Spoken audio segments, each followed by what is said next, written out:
Good evening and welcome to Apex Racing TV. My name is Chaz Draycott with Alex Simpson here tonight. We're at the World GT Championship and it is the final race meeting of the season. We're at the fantastic Nurburgring Grand-Prix circuit, famous for so many German and European Grand Prix in the Formula 1 calendar. And tonight it's going to be the scene to wrap up this championship. Alex, how do you think this one's going to go down? Are you excited for this? Yeah, looking forward to this. Always a good turnout here at the Nurburgring. Obviously, was only here just a few weeks back, really, in real life. So it's a great circuit, very challenging. It is quite a driver's circuit. You know, there's a lot of places you can make and lose time. So should be interesting tonight. Of course, taking a very quick look at the championship standings. Nico Foggy basically it's his to lose tonight. A couple of DNFs could put him under the cosh. And some good posts from Josh Thompson, so he's not going to give up until the that final checkered flag as well. So that's good to see. Dave Baker in third place, not that far behind Josh. To be fair, he's got a chance to second place in the championship overall if he can have a good result. And who knows what happens to the others? Then it's Michael Evdoka in fourth. Christian Rose rounds out your top five in the AM category. Well, it's a lot closer, I have to say, and anyone could really still win tonight. So let me just quickly run through exactly what's going on there. That's Mark Woodhouse leading by 56 points from Adam Hedgecock. And then it's Simon Underhill, only 67 points behind Mark. And then you've got Ronald Moons in fourth place, 130 points from your leader. And then John Roberts in fifth, 170 points behind. So I would think, depending on what happens tonight in the AM category, any of those drivers could win this championship. So yeah, it's all open and it's going to be fun. Yeah, it really is. It's we're going to have to try and keep an eye out for that as well. I was speaking to Paul Smith earlier today, and he said that he was very excited to see how Mark Woodhouse got on. Obviously, the leader of the championship going into this one. As we see the times on the left, then you can see Sorry, my bad. Josh Thompson there was showing as an arm. Well, I don't know whether he was showing as an arm or because he'd gone off track then. I think it was because he'd gone off track more likely. You can see there Woodhouse and Underhill, the fastest two AM drivers at the moment then, only separated by just under a tenth of a second. And there's a couple of other AM drivers in there as well, not too far behind. So as Woodhouse improves there, you can see he goes up 11th then, puts a bit more of a gap between himself and Underhill. And that's exactly what he wants going into this evening. That's going to build his confidence and Adam, with the result. what about Adam Hedgecock as well? Because he looks like he's still on a lap. So let's keep an eye and see exactly what he does. Foggy and Thompson are done. They are 1 and 2. I should think Rose, followed by his teammate 3 and 4. So that's all relatively neat and tidy in the pro category. But yeah, Hedgecock needs to nail it so that he's got a chance and can move forward. He needs to be right on Woodhouse's tail, I would think. Can't afford to have him sort of 7 or 8 places up the grid. Obviously, his final chicane, always a tricky one. And they're running, of course, the Blanc pan layout around here as well. So a lot faster through that chicane. But it does take away a bit of an overtaking opportunity, I think. Right, what's Hedgecock going to do? Well, it wasn't very good, unfortunately. A 152.3. Wasn't enough to improve. His fastest lap so far, 151.94. Matt Bunn finishing up a lap, and so is Steve Burke as well, I believe. So can Burke improve? He's currently on a 153.26, and this looks like it's going to be a bit slower as well. Yeah, real shame. Time to reset. Yeah. Yeah, shame that for Steve, but he's the only sort of remaining thrust vector driver in the series. Myself and Tom Jacobs have had real life has got in the way a little bit, let's say, but that's always the case with stuff like this. It's the case with real driving in the real world, I suppose, as well sometimes. But we hope for Steve to continue to represent us and hopefully get some good results tonight. But as we head towards the race, then it's the two protagonists on the front row of the grid. Nickel Foggy takes pole position, nearly 3 tenths quicker than Josh Thompson. Josh has really got it all to do tonight, and he's going to want to beat him down to turn 1. It's the two CQR Racehub Ferraris. Those two are inseparable. Christian Rose and Dave Baker 3rd and 4th. Johnny Brandon hoping to back up his teammate Nickel Foggy tonight 5th, with Evdoka 6th. Chris Wood 7th, with Warmingham 8th, Bart Daleman 9th, and Steve Baxter rounding out the top 10. Highest position AM driver then Mark Woodhouse 11th, with Steve Lavallee in 12th. You've then got Dion Phillips 13th. Simon Underhill is the next AM driver in 14th. Miguel Freitas 15th, Mike Gray 16th, Craig Evans 17th, Adam Hedgecock, as we just saw, then is 18th, Matt Bunn 19th, and Luke Clark rounds out your top 20. He's followed by Lane O'Connor, Paul Smith, Ronald Moons, Jason Rowe, Michael Blake, Steve Burke, as we just saw, then not improving his time, Lee Deemer and Josh Rayfield are 27th and 28th on the grid. And then looking down towards the back, you've got Paul Gosling 29th, Lee Woodburn in 30th, John Roberts 31st, and Ben Gregory, Scott Malcolm, and Andy Shield did not set times, presumably for penalties from previous rounds, either that or they've just not managed to get a clean one in. It's easy to get off tracks here, but I'd be surprised it must penalty related on that one. This is going to be a very important first race for Josh Thompson, because your results in the first one can quite heavily affect your results in the second and third one, depending on what you get from the reverse grid then. Very, very quickly talk about team standings as well. XVR Sim Racing, 323 points ahead of CQR Racehub, so that should be relatively secure. Team Mad in third place overall. Top AM driver is XVR Green. They are only 29 points ahead of Savage with Boosted though, so it's pretty close in the AM standings for the team. So we'll try and keep an eye on that. If the points tables get updated throughout the night, we will of course bring you up-to-date standings so you know what's going on. And yeah, just to remind everybody as well, once the graphics come up on screen, those in white are your pro drivers, those in red are your AM drivers. As they filter through the final chicane, then coming around the last corner, it's going to be Nickel Foggy that is leading them round. Coming up to the start-finish straight then. Oh, some people are dawdling at the back. Thompson especially, absolutely caught napping. He's got away with it, it's Foggy. He's running now, he's getting away. Well, Foggy's gone. Yeah, it was Josh, wasn't it, that was slow. He's very late on the brakes, and he needed to be. He needs to have full commitment there. Otherwise, he was going to have both CQR cars up the inside, and that was impressive, I tell you.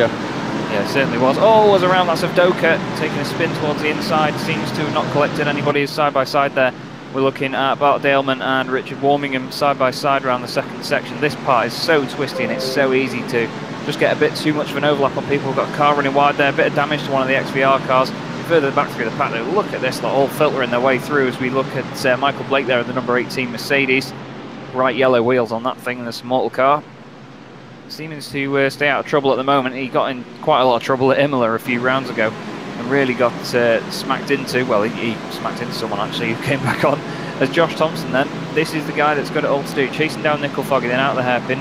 Just got to be really careful on the throttle out of there, because if you do get it overstepped a little bit, then it can affect your whole run through here. As that's Steve Burkoff, unfortunately, on the inside of the hairpin. Maybe he got a tag and turned around there. It's not easy to do. There's Underhill, possibly giving him the position back actually there, I think. Yeah, it's important, of course, for the championship. Where is Woodhouse right now as well? Here he is. He is currently, let's just bring that up, he's in 10th place, so good start from Woodhouse as well. Contender for the evening, so we'll see what goes on. Really getting away with it. Where is his rivals? You see them there bouncing through the chicane. Not much curb on this layout compared to the smaller Grand-Prix chicane, which is a little bit tighter. As side by side there, that was Phillips and one of the Northern Lights, Craig Evans. Good to see Craig back out on track. He's giving him a flash of lights for good luck, I think there, saying that thanks for that. Flying down the straight then, you can see it's a bit of a Mercedes fest at that part, and then you've got the BMW of, which one of the BMWs is that actually? It's not Hedgecock, yeah it was Hedgecock, sorry. One of the Savage cars, wasn't it? So yeah. Hedgecock qualifying, I think 16th actually, I don't think he's moved, actually started 18th, sorry, so he's gained 2 places so far. As we see Craig Evans who has also gained 3 places. Dion Phillips back where he started now, with Doka is swapping back with him again, the Fitstyle livery car there, around the outside, still side by side as they go down to the high speed section. Craig trying to flash him to put them off there with the lights. That's a tactic we've seen Stuart McFadden using recently, more infamously in the BSR Simmortal Porsche Cup, as Evans has a look down the inside, gets on the brakes, and Doka is through. Yeah, Doka obviously trying to recover from that early accident, and yeah, he's got himself back up to 12th place now. See on the left graphic as well just how well Christian Rose and Dave Baker do in those CQR Ferraris. I mean, the whole rest of the field is just German cars everywhere, and two prancing horses near the front. They've always been good at setting this car up and getting the most out of it. Christian and Dave are very consistent and precise racers. They all have their incidents, of course, but we've always seen these boys near the front, no matter what season of the World GT Championship it is, and no matter how much of a negative impact iRacing's balance of performance, I say in inverted commas, harms the Ferrari, as it seems to have done quite a bit. Other than on top speed, of course, where at Le Mans, you want to be rose straight on. That will be a slowdown. Definitely. Probably the safest route for him, though, wasn't it? If you get it wrong on the brakes there, it could be a big accident. Got obviously 2 sectors to serve it, trying to get it served as quickly as possible. Brandon has gone through, and Wood as well. So, yeah, massive mistake. On the outside, Dave gives them the hard Oh, they're battling for the lead as well. Let's quickly look at that, because they're side by side for the lead. It looks like Baker's going to hold on, but and so does Foggy, and Baker makes just really wide. That was a bit of an I say it's unforced, but he didn't need to go that wide, so just carried a bit too much speed in there. So yeah, 2 CQR drivers just singing their praise, and all of a sudden they're just lost in places. And Johnny Brandon is up and through, and he can now go and try and hunt down Josh Thompson and help out his XVR teammate Nicole Foggy. Yeah, he certainly can, and Josh is going to be aware of that on his relative timing in the bottom right of his screen, and I'm sure that he'll be unhappy to see it. Dave actually stepped it out a little bit there in the left-hander, and it was actually a really good avoidance by Chris Wood there in the Team Mad BMW. But Josh is starting to put the pressure on Foggy now. Not a big gap between them, only just about a 1/10 and a half as they go up through the Schumacher caresses there. On board with Thompson now. See that humongous rear end on that Mercedes. It's a very daunting thing to be chasing. Josh is a bit wider than Nickel through there, controls it well. Josh putting in a lot of effort with the CQR guys at the Daytona 24-hour karting event over the weekend. I believe they finished 6th overall. Really good job by all those guys, and it must have been a hell of an effort to get it done. But you can see the speed difference down here actually. He's got a great run on Nickel as we go on board then. See the speed they carry through the chicane.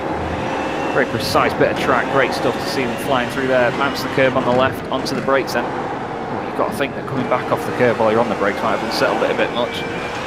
Like a little loser coming out of the corner, didn't he? But just heard that just spin up a little bit. I was going to go and see him actually at the karting, but unfortunately it was just wet and miserable, so yeah, I decided not to. Sorry guys. Yeah, the only time it's wet and miserable is Josh is down the inside. He likes a late break, does Josh? But once again, Foggy, yeah, should have this covered off. So Thompson trying to carry the momentum. Maybe he'll have the inside now as they cut back through the arena section. Foggy covers it off nicely. Great dicing by these pair. These boys just showing it how it's done at the moment. This is why they're fighting for a championship. Really close racing, but they're still like clean and just keeping it nice and tidy. Both very talented drivers. I mean, Nickel Foggy, obviously the Season 2 champion of the World GT Championship, looking for his 2nd title tonight. But Josh wants to prevent that as much as he can. It's a game of damage limitation at the moment, and he's doing a good job of it, to be fair to him. He's really attacking, really aggressive driving, and at the moment, actually, I was just about to say it was Chris Wood. Chris Wood's not an AM driver, it's Woodhouse. It's just they've got the same 3 letters on the screen on the left. I thought he'd lost out then, but never mind, ignore me. Yeah, surprise. We see him flying up through the Schumacher S's again. They've broken away from the field so much as well. The gap back to Brandon is just over 3 seconds, and it's just, to be fighting as well as they are defending and both attacking, it's amazing to see the pace they've got. They're still pulling away. I mean, it was like that at Imola, wasn't it? As we look now, Doka again. Doka is off.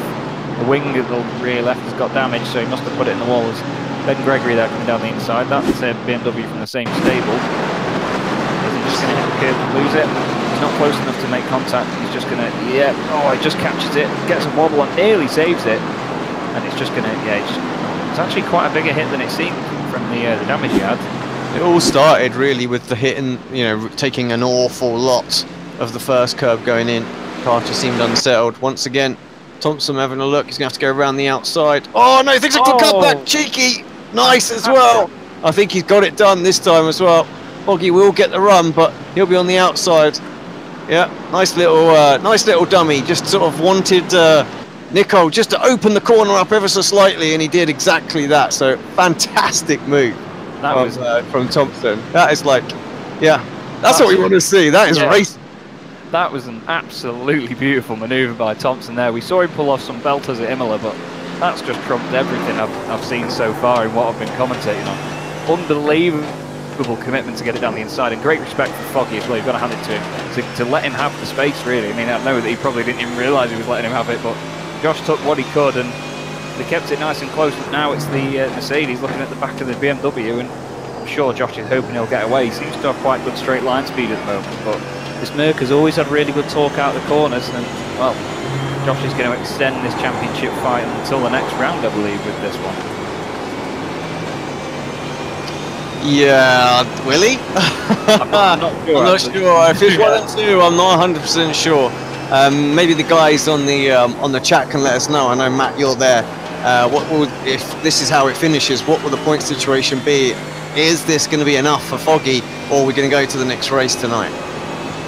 Yeah, I believe that the points difference overall is going to be it's not going to be enough for Josh to actually stay in it if they finish first and second. So because there's quite a lot that that Nickel has, that Josh has to catch up by over the course of the evening. So I think with the maximum amount left in the final 2 races, it will go to Foggy. But Josh seems to be getting away though a little bit.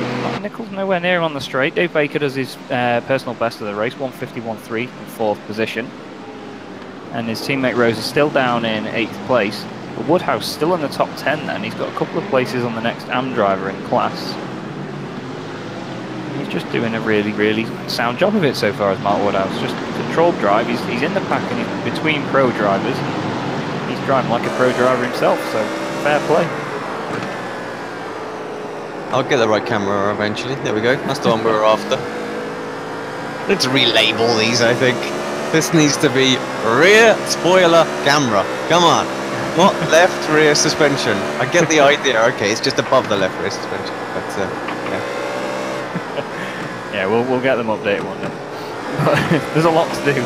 As we look back then, you can see the Mercedes, it's an evil car to look back at. Really, really evil thing, and it's a big old motor. Eventually, look at how he closes in the brakes though. That's the valley behind us, and there's so much closing speed. It's just an amazing sort of sight to see how close they do get. Thompson though, that is where the beam is strong, isn't it? Look at that, through the Schumacher S, just leaves that Merc for dead. And I have to say, in the GT500, we were running the Merc, and it was awful through there compared to some of the rest of the competition. So it's not good. Yeah, it feels like quite a hefty car when you drive it, the Merc. You do get that sort of impression that it is a big, beefy car. I mean, the noise doesn't help. The noise just makes it sound like a big thunderous Lancaster or something. If you look at Hedgecock then, he has got Miguel Freitas and that very pretty Audi R8 behind him with the Team Mad Boys. These guys are getting really close to that grass on the outside. Just one clip of that when you're on the brakes and fling you around. Freitas gains quite a lot of ground there, it seems. He's in the background. You've got... just trying to think who that is there. It's Luke Clark and Paul Smith, Paul, teammate of Mark Woodhouse. I'm sure he's probably streaming tonight as well as Paul. But Hedgecock now under pressure from Freitas down the straight. Is Freitas going to have a little look, or do you think he's too far back, isn't he there? Moving in the background as well. Is that Paul Smith and Luke Clark? Smith having a little look on Clark. He can get a better exit. Does, but can't really do anything with it. And of course Hedgecock is up 4 places so far as well, so he is having a good race. And closing that gap down, Steve Lavelli with a problem, a connection problem maybe? Yeah, him and Dion Phillips are exchanging place all over what is going on, and it's messed up with cameras again. Thank you, lads. I had that then. He's just flipping around all over the place, but he's still there. There he is. There's the proof. But he's chasing down Woodhouse now, and then this part's still going on though. Hedgecock defending from Freitas. Very beautiful sounding Audi. Woodhouse 152.1 is quite a bit quicker than Adam, I have to say, at the minute, so I can't see Adam trying, oh, a mistake. Although you can take that very deep line in there, you get a much, much better exit off of the Schumacher S. You just have to hope and pray that someone doesn't stick their nose up the inside. But yeah, so it's not looking like Hedgecock's going to catch Woodhouse, so that's good for Mark, at least as far as that AM Championship goes. I was going to say either that or you just hope and pray that you're driving a BMW by the look of it. That thing just sticks like glue around there. That's Woodburn in the wall. The exciting Mercedes. And he's out. He is indeed. Christian Rose then on the attack. He was 8th before, so he has got past Stephen Baxter now. And he's on the chase of, that's Bart Daleman. He's really, really looking aggressive at the moment, is Christian Rose. He's He's always been good at overtaking. I mean, I've had him fly past me a few times, and when we were in the same car in the Ferrari in season 2 and 3, thinking, how the hell have they done that with that same car? It's just, what those boys extract out of that machine is quite scary compared to what some of us lower teams down the order could manage. So fair play to him for still running it and sticking with it. It's the only Ferrari that we've seen up there recently.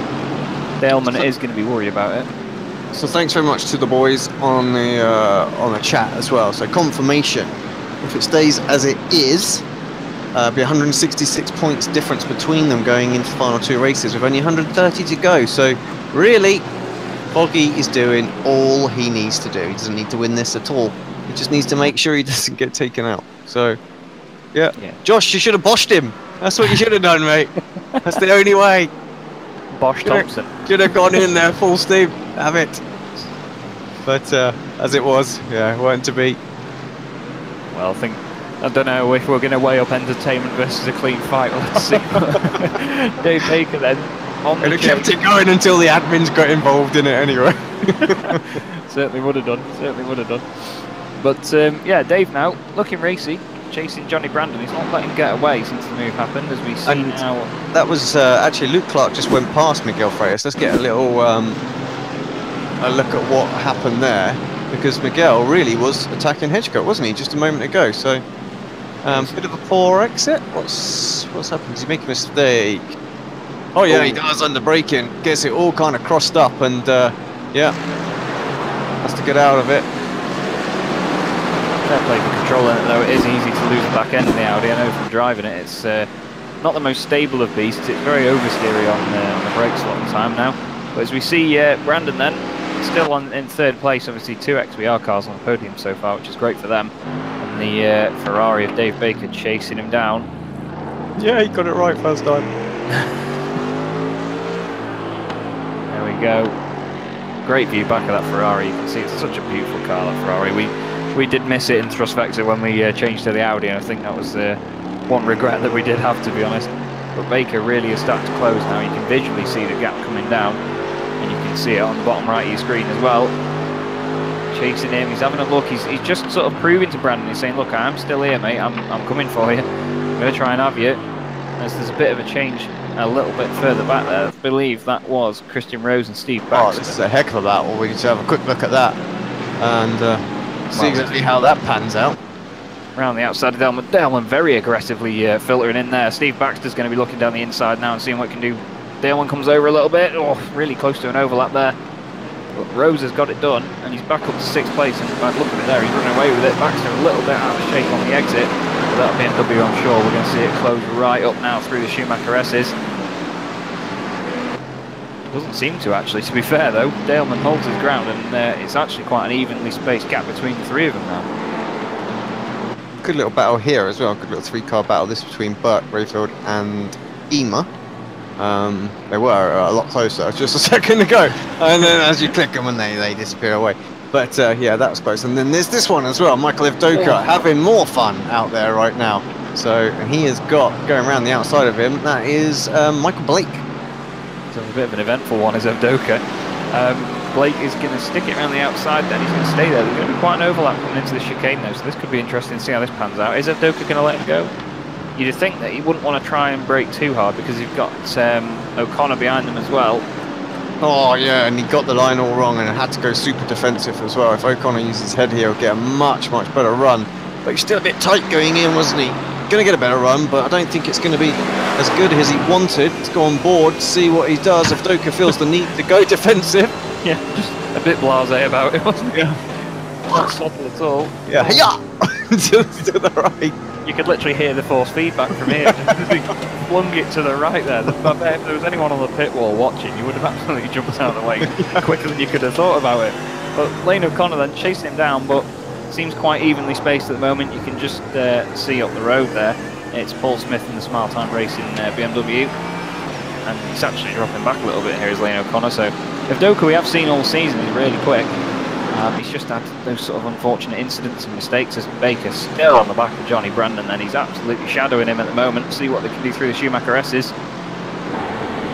Get on board with Dave. A little look. Haven't been on board in the Ferrari yet. He's always had quite a Jensen Button sort of driving style as Dave Baker. I don't know if you've ever seen the one of the old videos from Formula One where they compared Sebastian Vettel on his hot lap compared to Jensen Button, and it's amazing how smooth the driving style was for Jensen, because Vettel was flicking it around and correcting every little slide and little twitches as Dave really closes up. He's on the outside, he brakes a little bit earlier though. He's going to hope to get the better line though, because he made Johnny Brandon go a little bit tight into there. Not close enough this time around, puts the nose down the inside and has a look though. Johnny's going to go defensive, a little bit wider on the exit, but not quite got it done. But what I was going to say is that Jensen Button approach is literally, it's just one movement of the wheel one way. You keep it where it is while you're around the corner and then you level it out. There's literally no changes in how much steering lock you put in. Dave Baker looking down the inside then. I was going to say not close enough, but you couldn't be any closer as they went through over the apex there. He chucks it out wide, hoping to get a better line through there. Really tactical driving by Baker at the moment. You can see how he's using his racing lines going into the corners. Look at that, he just tries to get the cutback, but Brandon's perfectly parked it on the apex, and he's just doing everything right at the moment, defending his Brandon. He's just keeping that Mercedes in front, and he's stopping Dave going after Foggy. He's not long enough back in the race, in the race for him to do that anyway now, as I believe this may actually be the last lap. I think it will be. 19 minutes, 23 seconds have gone, so yep, very much so. Ben Gregory with a reported crash. So Ben not having a good day out there so far.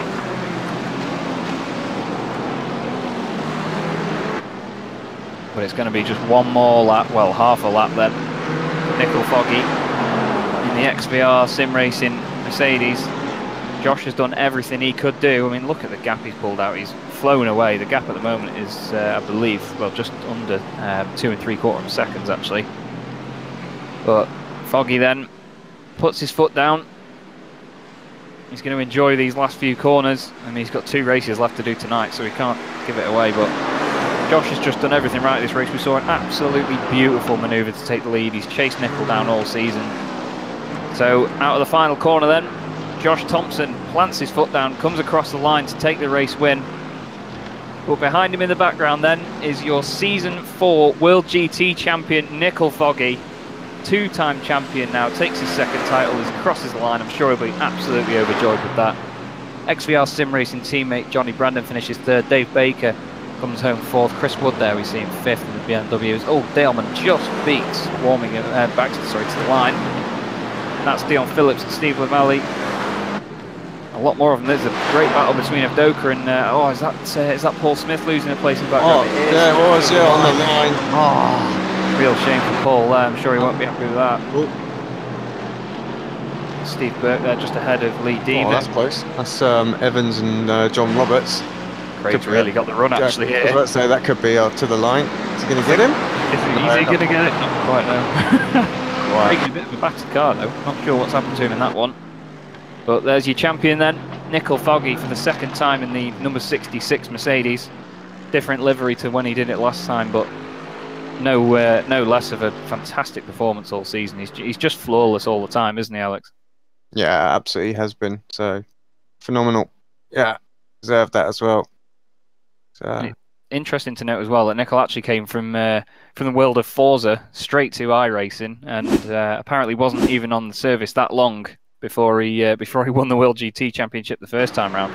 So it just shows you the level of talent that is out there. And Nickel's been the class of the field. He's the class of the field in a lot of series that he races in, to be fair, not to blow too much smoke up his backside, but he's a truly deserving champion of this. He puts so much effort into making sure that his performance is top notch, and another top notch performance is from that man there, Josh Thompson. He's always quick in whatever car you put him in, and he's been the perfect contender for Foggy as well, because they've got quite different driving styles. Foggy obviously very just neat and tidy, just keeps it all clean, and Josh is very aggressive and flamboyant, but he's very entertaining to watch, as you saw with that manoeuvre before. And they've just been the 2 perfect sort of title fight contenders, haven't they, really? Yeah, they have indeed. It's been a great season, actually. I know there's 2 more races to go, but they can just have at it now. Final couple, and yeah, be fun. Right, I do believe I have got some standings to bring up on, or results even at least bring up on screen. So let me just retrieve those and yeah, go through those. Here we go. I talk to myself a lot, don't worry.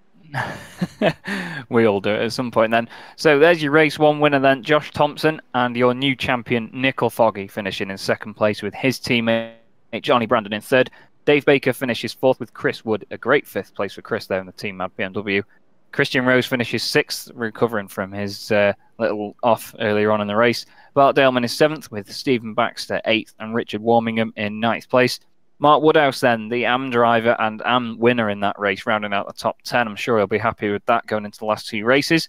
Dion Phillips finishes 11th with Stephen Livalle in 12th. Mike Gray is 13th in 2nd place in the AM category, and Luke Clark finishes the AM podium in 14th. Adam Hedgecock finished in 15th with Miguel Freitas, Michael Blake and Michael Avdoka there in 16th, 17th and 18th places. You've got Lane O'Connor 19th, Ronald Moons in 20th. Paul Smith there we saw losing a couple of places over the line, unfortunately, with Ben Gregory in 22nd, Steve Burke 23rd, Lee Deemer 24th, with Josh Rayfield in 25th. Jason Rowe finishes 26th, John Roberts 27th, just beating Craig Evans over the line as we saw there in 28th. Paul Gosling finishes 29th and Scott Malcolm is 30th, with Simon Underhill falling down actually to 31st place. Lee Woodburn we saw have an off, didn't finish the race, and I believe Matt Bunn and Andy Shield are just listed on there. They didn't actually take part in the race. Yeah, Matt was in the chat the whole time, I think. So either it was a very early crash, or yeah, he was just watching. Or he's good at multitasking. Very good at multitasking. Yeah, or not very good because he's 11 laps down. So yeah, true. You do have that argument there. That was a very entertaining race 1. It has wrapped up, obviously, the Pro Championship, but we still have the AM Championship to look at. So hopefully we will we'll have some updated points on that and see what the ongoing situation is. And we will join you in about 10, 15 minutes. No, we time. We've got a wheel. Got a reverse grid to sort out. Oh, yes, we will. Sorry, I apologise. Don't get too ahead of yourself there. Yeah, I'm too excited for the second one now. And of course, remember also tonight as well, we've got the Simmortal prize draw spin to do as well. And of course, we've got the Apex Racing Driver of the Season award. And of course, you're all waiting for that. Screw the championship. Who cares? It's all about that one, really. So Matt's just said, by the way, his PC crashed while he was gridding, so he was racing actually. So real shame for Matt there, and he's going to start at the back of the grid in the next one. God. All right, here we go then. I'm going to give it a spin. Cue the music. Nice Ferrari in the background. Yeah, it is. Wonder whose that was. Not a clue. Some rubbish team that was in season 2. Right. Well, that's it then. Fairly sizable one with the amount of people who were a lap down and things. So 30th it ended up. So I'm looking at that. It's going to be Scott Malcolm on the pole position, I believe. Simon Underhill just misses out by 1 spot. He'll be gutted because he could have done with that after the first race, that's for sure. But yeah, Malcolm followed by Gosling, Evans, John Roberts, Jason Rowe, Josh Rayfield, Lee Deemer, Steve Burt, Ben Gregory, and Paul Smith. Even though Smith tried to obviously go for the reverse grid wheel. At the end there. Well, it's a good bunch of drivers near the front then. Should be an exciting race too, especially with those guys vying for the first 10 places. And we will see you in about 15 minutes for the second race of the evening on Apex Racing TV.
Welcome back to Apex Racing TV and the World GT Championship from the Nurburgring Grand-Prix circuit. My name's Chaz Draycott alongside Alex Simpson for this evening. We've just had the championship wrapped up. Nickel Foggy taking the title in the first race of the evening. Josh Thompson taking the win though with a fantastic move down the inside into turn one. And hopefully, Alex, we'll see more of the exciting racing in the second and third races. Yeah, I think so. More of the same, I'm hoping. We saw some great battles, some great moves out there. So, yeah, much of the same reverse grid race. Fairly sizable one as well. It should make it quite interesting. So, that'll be good. We do have a little update, I believe, on the point situation. Let me just give it a bit of a refresh just to see if we get it. Because I think AMS is getting... We're still close, but not as close as it was. And, of course, we have got confirmation that Foggy has won that championship. I'm not sure the points have been... Oh, maybe. Woodhouse leading from Hedgecock 67, so it's slightly larger. It's still possible to come back. Underhill in third. Moon's still fourth. Moon's relatively out of it now, mathematically. But yeah, Underhill, Hedgecock and Woodhouse still very much in with a shout. Should be good to see how they get on with these reverse grids as well. It can be very important to make your way through the field. Obviously, they're in reverse order now as well, naturally, because of that.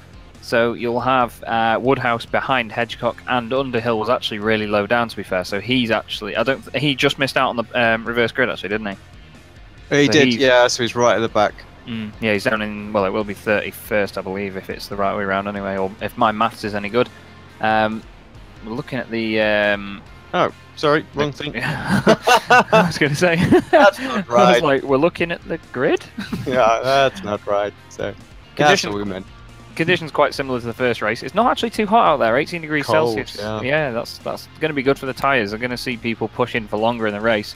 The cloud helping that out, and humidity is actually a little bit high, to be fair, for here, but with the temperatures being low, then it's not too bad. Yeah, a bit gusty, stuff like that. So. Just to obviously recap as well, just for those that may be tuning in for the first time as well, this is the final round of the World GT Championship.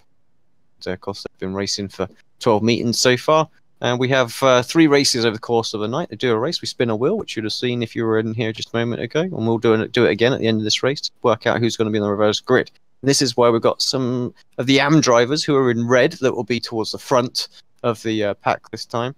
And the pro drivers are those in white. So obviously, naturally, we should see the pro drivers move forward in this race. So we should have some really fierce battle. So if you're wondering why the pole sitter is being swamped, well, that will be why. So Scott Malcolm then on pole position, Paul Gosling second, Craig Evans in third. Go on, son, you've got to do something for me from there. John Roberts is fourth with Jason Rowe fifth. Josh Rayfield up in sixth place with Lee Deemer. And Stephen Burke from Thrust Vector, eighth on the grid. Highest placed pro driver is actually Ben Gregory, ninth on the grid. So Ben hoping for a good result out of this. Paul Smith 10th overall after losing a couple of places last time round, but he's benefited from that here. Ronald Moons is 11th with Lane O'Connor in 12th position. As you see them filter away in the background there. Michael Avdoka 13th, he's got to be able to do something good from there as well, actually, because he fell down the order a bit early on. I think he qualified 4th overall. Just didn't he, last race? Yeah, absolutely. Definitely. Michael Blake 14th, Miguel Freitas 15th. Adam Hedgecock then is going to be in 16th place with Luke Clark, Mike Gray, Steve Lavalley and Dion Phillips rounding out the top 20. Mark Woodhouse is 21st, so he's going to want to get after Adam Hedgecock as soon as he can. Just damage limitation. Then we've got, really quickly, Warmingham, Baxter, Daleman, Rose, Wood, Baker, Johnny Brandon 28th. Then it's Nickel Foggy and Josh Thompson 29th and 30th. Underhill, Woodburn and Shield at the back of the field. As away goes Scott Malcolm then. He's taking Craig Evans with him. It's the two Northern Lights GT Omega cars then. You've got Gosling going with him there as well. As they come flying down the straight then, you can see Ben Gregory moving around in the bright yellow BMW, the Fitstyle BMW, towards the middle. As Evans down inside, nearly making contact. There's a bit of contact there, I think. There were 3 wide, John Roberts involved in it. Don't quite know who it was that decided to make it through. Look at that! There's firing off everywhere as well. I'm looking for some key names that might be dropping down the order right Paul now. Smith. Paul Smith is certainly one of them. Foggy, Thompson, they're still in there. Where is Underhill? Made it through. Do you know what? I think all the championship sort of drivers there that are racing for this, can't think of the word, can't pronounce it, more to the point, don't come out. Hedgecock, he's still there. Woodhouse is through. Yeah, Hedgecock lost 6 places though, so something must have happened for Adam. But yeah, right. Oh well, you see that top 5 there. Then Evans takes the lead from Scott Malcolm. He's followed then by Gosling, Rayfield and Deemer. It's going really well for the Northern Lights cars further up the field there. Steve Burke is 7th, Ben Gregory's 8th, so he's gained a couple of places as well. But it's the Northern Lights GT Omega Mercedes of Craig Evans leading the way then. He's got his teammates 3rd and 4th. Then you've got Deemer from Simmortal. Jason Rowe is up there as well for Team Mad. As they come streaming down this section now towards the chicane. Quite evenly spaced actually, that top lot. It's actually a very, very pretty little sort of formation they've got going on there. Carrying as much speed through there as they can then. That's going to be some of the differences between the AM and the pro drivers when you see it getting further and further through the race as they punch up into the hairpin. At the end of lap 1 then, Craig Evans out in front and building a bit of a gap here, Alex. Yep, this is what he needs to do. He's probably got just a little bit of pace over Malcolm and Gosling, so if he can build this early, by the time some of the pro drivers get to him, so you've got really Avdoka at the top pro driver right now as they're battling behind, and that is Malcolm sort of having to do a bit of a cut back to defend from Gosling, and now it's the 2 NLR cars that actually are side by side slowing each other up. Yeah, Josh Rayfield there looking racing against his teammate. I'm not sure whether he'll let him go at all, but it seems that that's not the case. The staying in formation, but Deemer's going to, hoping for him that he's going to benefit from this. He's right on the back of Josh Rayfield now. Rayfield going defensive to the left. You can see the brake lights come on early from Deemer. He's got Jason Rowe behind him. Michael Avdoka down the inside. Really, really opportunistic there. Avdoka's gained a good few places actually. He's up 7 places already. And not long ago, at the end of the last lap, he was actually behind Ben Gregory, who's had a great first sector. As you see Steve Burke there attacking Jason Rowe down towards the hairpin in the Ferrari. Steve just looking down the inside, he puts his nose in, puts on the grass. Deemer and Avdoka around, and then Rowe has caught up with Burke as well.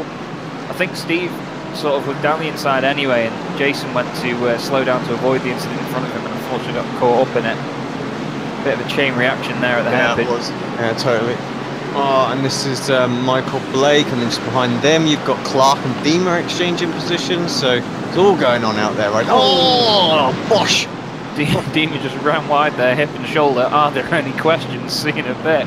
But yeah, Deemer's got a massive train of cars behind him now then. That's involving Freitas, Rose, Clark, Moons, Lavalley, Woodhouse and Baker. Importantly though, Adam Hedgecock is actually, he's just gone up a place. He's 25th overall, and Woodhouse is 16th. So you've got to think that if it finishes like that, I reckon that might be enough to conceal the championship for him. I just wanted to see exactly what happened to Hedgecock on the start, because obviously it's important for the championship. So let's get a little replay of his start while those guys just sort of do their thing. You can hear the crashing going on. He goes really, really wide, like really wide, but actually it's not that bad. But as he comes on, there's an XVR car there, gets off track. He'll get a slowdown penalty as well for that, I would think. Which is crazy. It's like Dodgems out there for him. So he's okay, like the car's actually relatively intact, but yeah, he's had to lose a whole bunch of places just to avoid what had gone out there. So that's what happened to Hedgecock. So yeah, he lives to fight another day for this race, but now he's got a lot of places to catch up on Woodhouse, which is not what he wanted at all, because he of course was in front. Yeah, he wanted to make the most of that advantage then, as we see Doka now carving his way through the field. He's passed Paul Gosling and Josh Rayfield of Northern Lights, and now he sets his sights on Scott Malcolm in second place. Ben Gregory also moving up the field a little bit as well, not quite the pace of Doka, but those boys I know will be in the same sort of radio channel and from the same stable at Fitzstein. But Doka's been a real hard charger for them, but he's just had really bad luck with incidents all season as well. And he's had the potential to be right up there, and I'm sure that he's looking towards season 5 and knowing where he needs to improve and what he needs to get right. But Gregory's had 2 wins this season, as far as I know anyway. That's the ones I've seen, and this BMW's come good for Fitzstein. He's put a lot of effort into getting this thing dialed in. He was having a bit of trouble with it at the beginning of the season, but as you can see now, it's definitely working. Michael Blake's behind him in the Mercedes though, and he's obviously a fan of Dayglow Yellow. Steve Burke in the background is defending from Dion Phillips. Good sort of 2 Mercedes battlers. Gregory down the inside there of Paul Gosling. Final corner move, really good. Dima's going to get through as well by the look of it. Paul just it's Blake, sorry. Yeah, Michael Blake moving through. Dima was... Yeah, I apologise. Yeah, Dima was down the order, wasn't he? Yeah. Yeah. We're actually out, unfortunately. Oh, the drivers involved. Where I've got that from then. But that's Paul Gosling then going through, as that's Burke down the inside of Phillips. Still keeping the place, staying ahead of him. Afraid that's into the pits as well. I'm not sure what that's about. Doka's got past Malcolm as well, by the way. Sorry to cut you off, Alex. He's made the move. Oh, Phillips down the inside of Burke there. But yeah, Doka now is only, well, I say only, he's actually about 2.5 seconds behind Craig Evans, and I'm sure that gap won't take long to come down. But you can see on the map there on the right, that Craig's got a little bit of a run from him. So he's got to put the effort in for a good few laps of Doka, as we're on board with Christian Rose now, watching Phillips and Burke battle ahead. Christian, I believe, is the highest placed Ferrari on track as well at the moment, as he quite often is. It's either him or Dave Baker into the hairpin. Then you can see how smooth Christian is with the input. Look at the wheel, he's not sort of fighting it or wobbling it about or anything. It's one input, one really smooth input at that as well, and then he just levels it out again once he's out of the corner. Really, really neat and tidy. Oh, it's so good over the curbs as well. He's able to take all of that curbing through the Schumacher S. That's not easy done. Especially in the Ferrari as well. I remember it being quite a pig over the curbs sometimes. Dion Phillips just trying to get his nose down the inside of Burke there. They nearly make contact. Phillips, they do make contact. Dear. Rose into the back of him. Well, he kind of finished him off there. Oh, wow, look at that! Thompson went straight through the middle of the pair of them there. That was one of the XVR cars that's going down the order. That's Luke Clark. And Luke got absolutely ploughed into there. Steve Burke had a bit of a flying lesson. And I know for a fact that Steve Burke uses VR, so that will not have been comfortable. Let's watch it from Josh's angle. We'll see the aftermark. There it is, all kicking off ahead. So what's he going to see? Probably not a great deal. Oh, they're all... look at that. Bit of net lag. Turn on that lag switch, son. That'll work. Yeah. That's... yeah, he got away with that. The car's looking pretty quick, doesn't he? Yeah. That's amazing. But if only he's had luck like that all season, really. It's down the inside there, Baker on Moons. Gets it done and off he goes. He's going to be wanting to follow Thompson and sort of make the most of that. Behind them is a little battle there as well. That's Woodhouse, AM Championship leader then. He's involved, as I believe, is there a car around? I could hear a lot of screeching. Doesn't seem so, but that's Nickel Foggy then behind Woodhouse. And that's Warmingham on the inside. Johnny Brandon's in there, and then you've got Simon Underhill, who's actually made up a lot of places. He started 16th, he's getting 15 places so far. Josh Thompson's the biggest mover on 21, but what a drive by Underhill to get to 16th. He's really trying everything he can for this championship. Down the inside of Warmingham, they don't make contact, and Underhill's still there. Great drive by the pair of them to keep it clean. look at that Merc go. It's an absolute train down that hill, isn't it? Underhill's still down the inside. And Underhill's trying the undercut. I have to say. Yeah, it's one of the reasons we chose to drive it is just because it's such a great. I mean, it's a good-looking car as well. It's just a pick to drive because it tries to kill you on the brakes all the time. It's very oversteering. Yeah. But through he goes, and that's up 16 places now.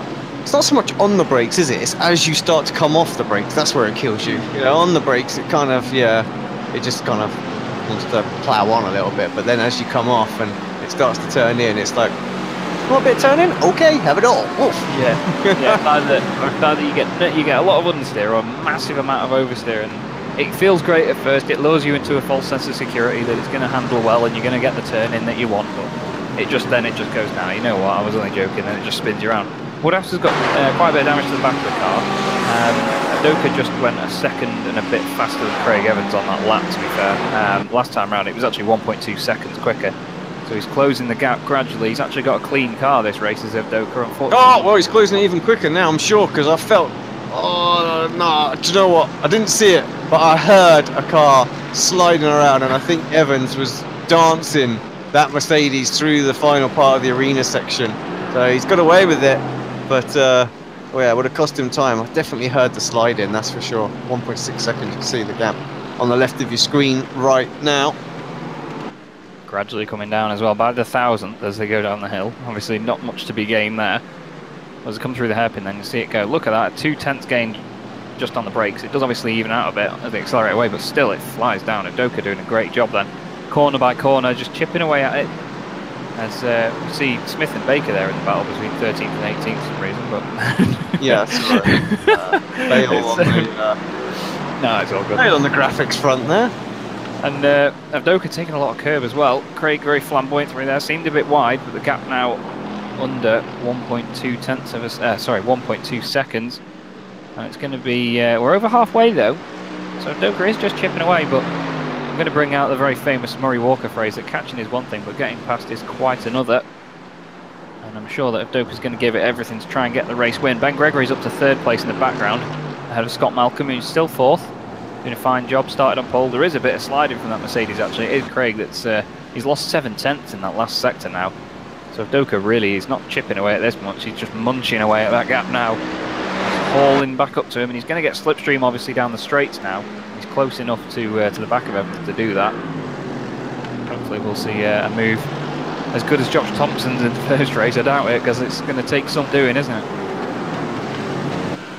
There we go, that's what I was trying to bring up a moment ago. It was just obviously the rate of knots that he's closing in. You can see obviously Doka was having that little battle before, but those last few laps really dropped the gap down. Yeah, he's taken huge chunks out of him, especially in that last sector last time round as well.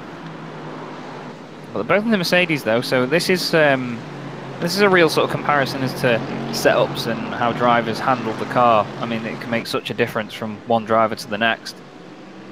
These guys both very established in this series now. Doka came into this championship this season, and is actually, I believe he was in towards the end of last season. He joined. I know for one round he was running a thrust vector livery, and he tried to help us out, which was massively appreciated. Rose then up to 6th. He's battling away with that's Josh Thompson and Michael Blake. Side by side up the hill. You've got to think Thompson's going to gain on these boys through there. The gap just slow. Look at the beamer through there as it gets out. That's just amazing. It just spits it out the other end at really high paces. Rose just puts nose down the inside. Blake defending it really well. He's going to go wide there though. Oh, really well saved. Christian Rose round the outside, committed to the corner. Nearly contact. That was really clean. And Josh is going to come on the inside now. It's going to be 3 wide down the straight. Thompson's going to get both of them here. Fantastic stuff from Josh. Oh, he has to get out of it. Yeah, you do play it safe there, to be fair. He wants to obviously keep as many championship points as he can. He still has to defend that 2nd place in the championship with Dave Baker, who is just in the back of the shot there in 9th place. Showing Josh Rayfield there doing really well in the AM category at the moment. He's actually the 3rd place AM driver for Northern Lights. Josh's been putting in a lot of effort into this series as well, and since he joined Northern Lights, he's done nothing but improve. We had him racing for us in the Limit Squad, and he's a very good young talent in this series. A bit more time in the car, and he's going to be a formidable force, I'm sure. As down the inside then, Rose on Blake, bit of a hip and shoulder. Blake still not giving it up. Gets it a little bit out of shape on the brakes though. Thompson goes around the outside with him, a bit loose on the AstroTurf there as well.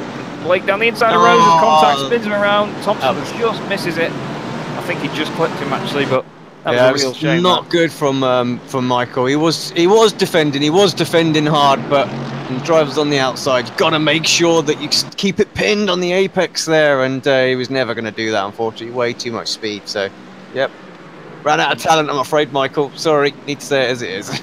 Yeah, shame to see it end that way. It was a good battle, but yeah, I'm sure Rose will be just about as red as most Ferraris are at this point. As we see Udoka then onto the back of Evans now, but he's got to that point where you caught up with someone and you sort of follow them for a bit, and it sort of halts your progress a little bit. But whether that's aerodynamically or just Udoka assessing what Evans is doing and where to get him, I don't know. But it has to be tactical. You've got to think about the fact that the big main slipstreaming section of the track, which we're on now, is coming down towards this last chicane. So as you get down here, if you're in front and the guy behind you can stick with you, stay on the pace, then it is easy to lose places in these last chicanes. But you see Udoka gaining on the brakes. He's just got it absolutely hooked up. Evans goes defensive then. Udoka not shy to go around the outside, tries a cutback. Just really got to be careful not to make contact there. He's right with him then. Goes to the inside. Evans going all the way to the wall. Udoka goes the other way. Side by side across the line then. Who's going to have this? I'm sure Udoka's going to be later on the brakes. Evans have got the tight line. Udoka just really swings it out wide. He's going to try and get a really big cutback, but it's not going to work for him there. It's too far. It's far on the outside for this next section. Another cutback attempt. There's so many lines through that section as well. It's difficult to sort of get one consistent line that works for you unless you're hot lapping, of course. They both missed the apex a little bit there. Udoka really trying to hook it up, but Evans has just got the car in the right place, Alex. Yeah, indeed he has. And yeah, Michael's just got to pick his place, time it. Perhaps pinch him though the exit here is a bit poor and he can get a run down into Dunlop, but actually looked like it was kind of an awkward line, but it does look like a good exit, surely. Straight to the inside goes Craig Evans. If Udoka having a little look, wasn't fully committed to getting to the inside. And yeah, these guys are, well, they cost each other time. Gregory is not lapping too far off them, so if they carry on battling hard, he will come back at them relatively quickly. Yeah, he certainly will. Just while it's just while it's calmed down, I just wanted to have a look what was going on with Hedgecock, because Hedgecock got past Underhill. Underhill was having some problems and is basically losing a whole boatload of places right now, and this is why. Just so yeah, barged into someone, didn't he? Yeah. So that's of course very important as far as this AM Championship goes, because he's basically out of it now. Hedgecock's still in the hunt. He's got to gain some places. Woodhouse actually has just moved up as we see this battle for the lead continuing to rage on. So everything's going on out there. But that's a good exit from Udoka. Surely this time he'll get this move completed. Going to come down to a battle of the brakes though. Yeah, he's going to get it done on the brakes surely here.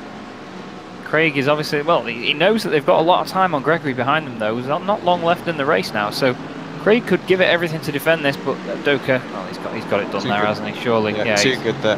Consistent, but Craig's going to still go down the inside again, is he? No feints to the outside. He's trying what Udoka did last time round. As we look now, Scott Malcolm, Dave Baker, and Josh Thompson. Then Baker's actually got past Thompson, so there must have been a mistake from him at some point further back.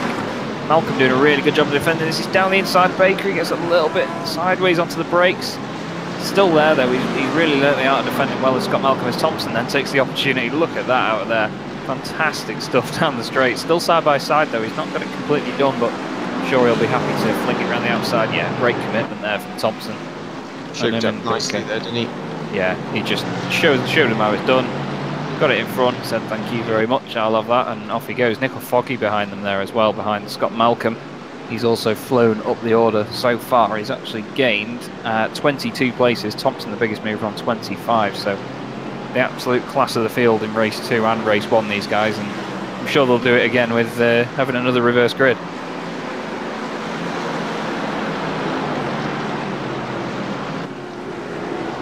It's not been given up, is it, by Evans, which is what we want to see. Stick with him. There's only a couple of laps to go really here. So this one, well, the end of this one, and one more. Yeah, they'll just no. It'll be this. Yeah, this one and one more, won't it? So that's it.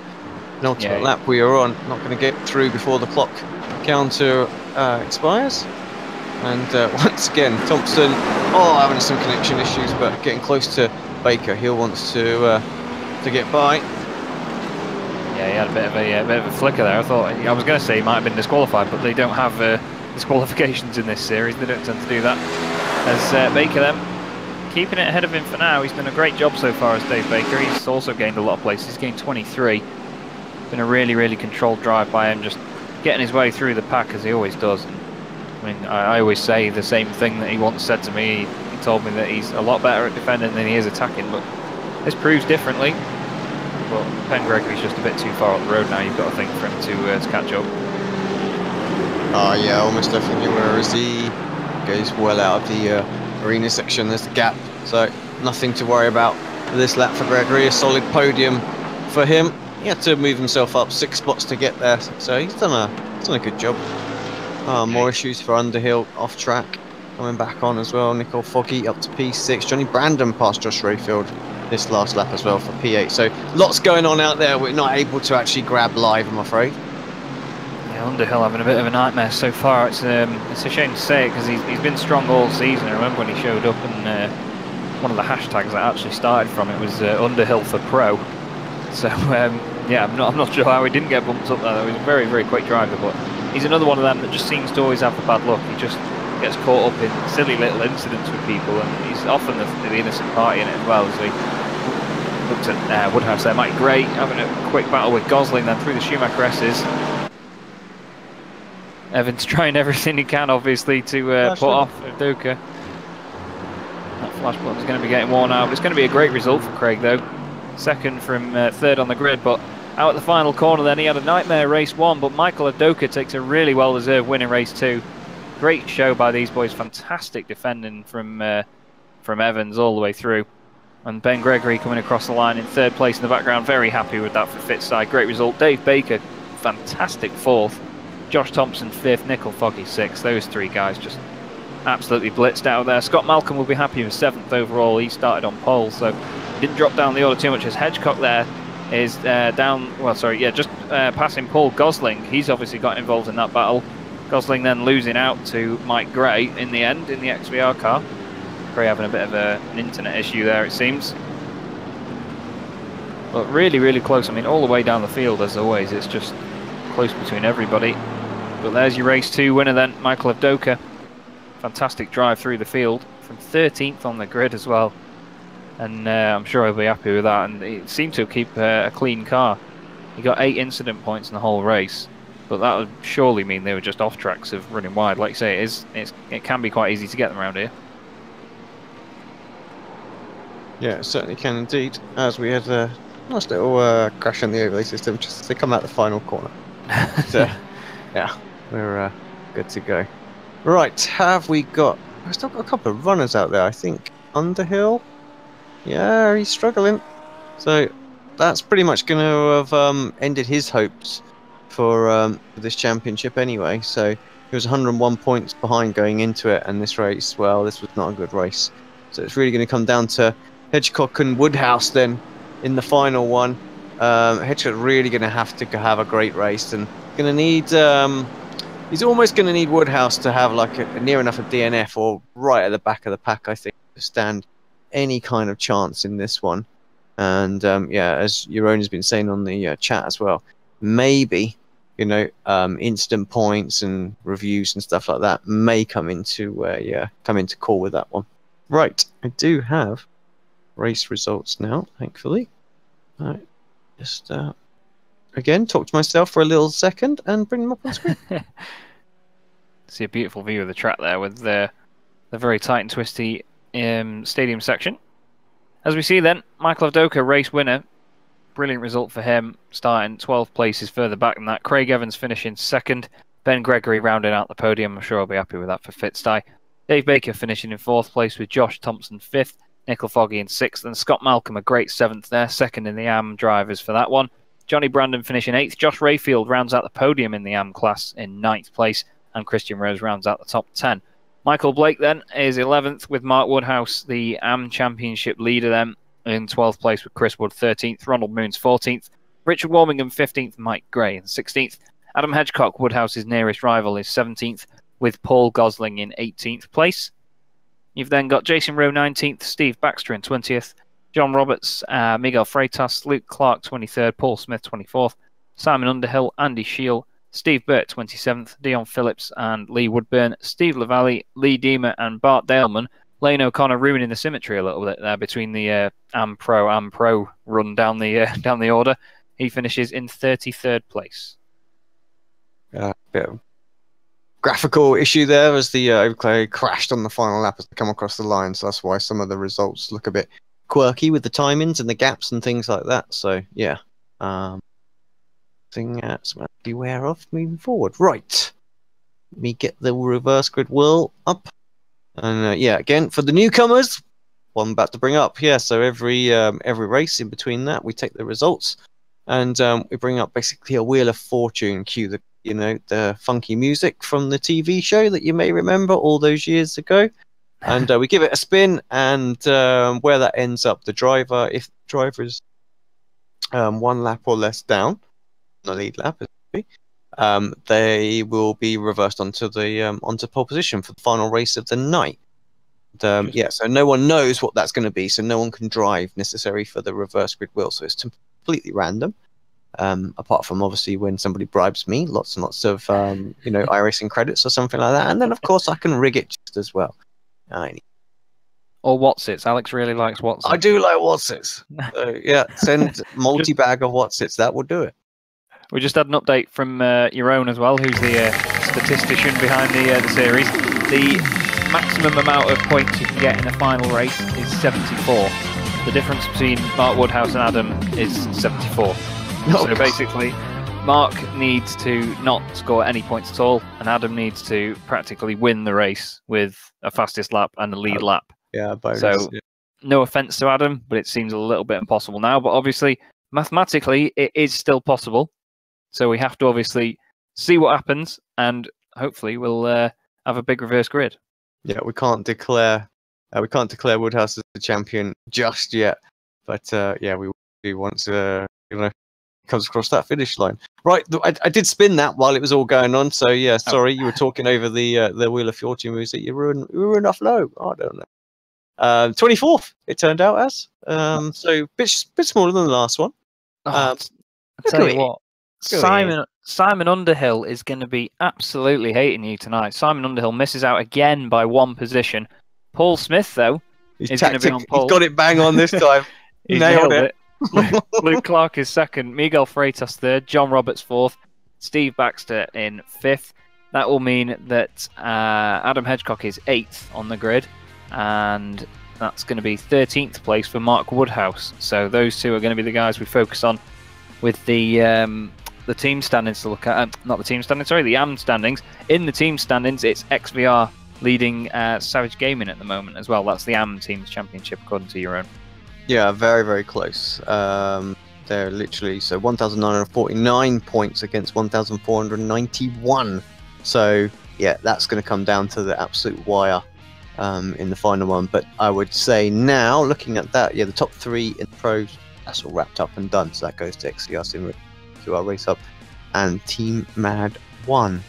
Right, we'll be back in about 10 minutes' time here at Apex Racing TV for the final round of the of the Simmortal World GT Championship. Sorry, guys. Sponsored by Racehub. Thanks very much. We'll see you back here in just a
chair of the Indianapolis Motor Speedway.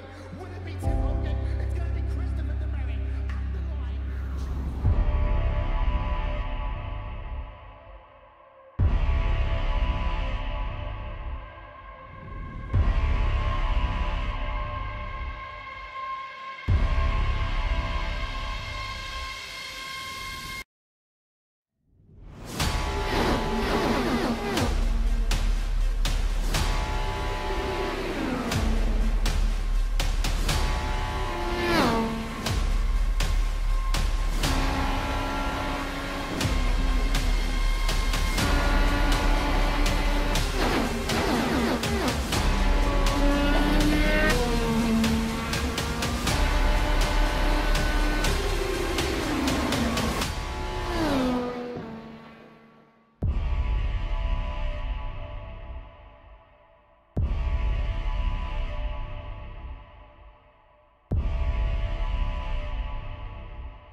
chair of the Indianapolis Motor Speedway.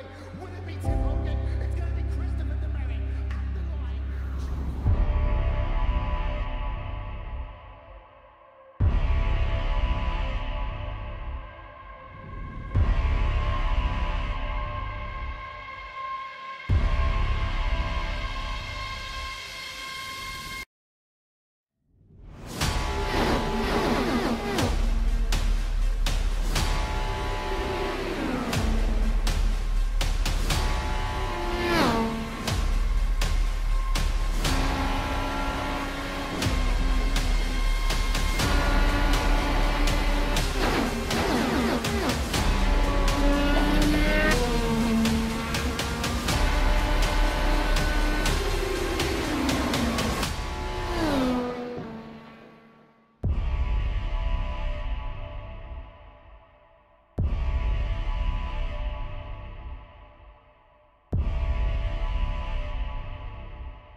Good evening, welcome back to Apex Racing TV, welcome back to the World GT Championship.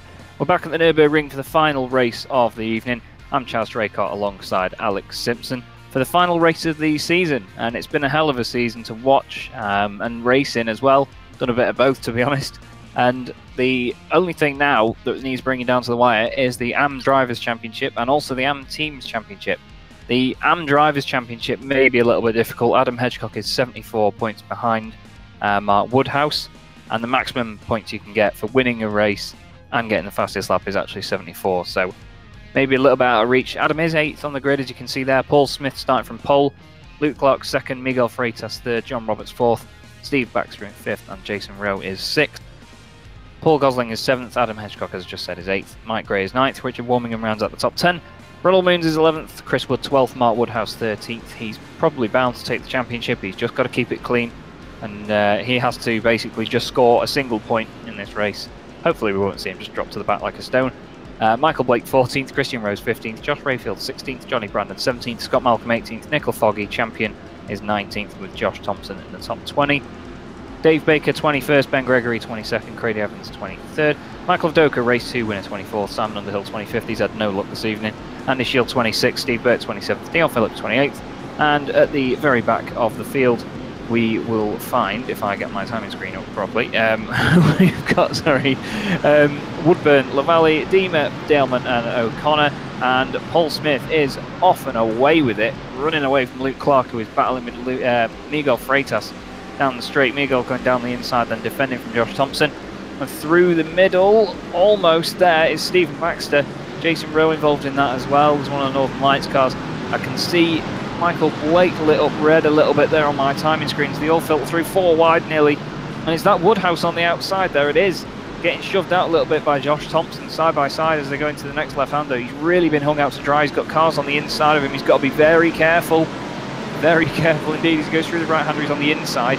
The car on the left there coming back on. I believe that's Josh Rayfield. He's just getting away with it so far, but it must be a breathtaking first few laps, really, when you've got to think about your championship, especially for this guy, Adam Hedgecock. He's got a lot to do. I'm sure he's going to try very, very hard indeed. Just got to be head down for Adam, hasn't he? And try and see if he can pick up some of these places. I mean, ahead of him, he's got Rowe, Warmingham, Gosling, all pretty reasonable drivers. But I feel like Adam could move forward from here. Of course, the other battle that we need to keep an eye on is the sort of teams championship behind, as well. I think there might have been a bit of a quarter panel going on behind. Yeah, there he is. Yeah, it was Moons and it's Mike Gray coming back on. He didn't hit a wall. Oh no, that was one of the Simmortal cars across. We've got Northern Lights car Gregory involved in that as well. Oh, someone's over. That's Underhill. That's Underhill. No, he was already out of the championship. Gregory gets, wow, there was a lot of cars involved in that. There's a lot of damaged GT3 machinery right there. Yeah, Andy Shell, well, he's had an awful night. I haven't seen him at all. Someone else is spinning as well. John Roberts. So not good for Boosted. Boosted need as many points as they can get.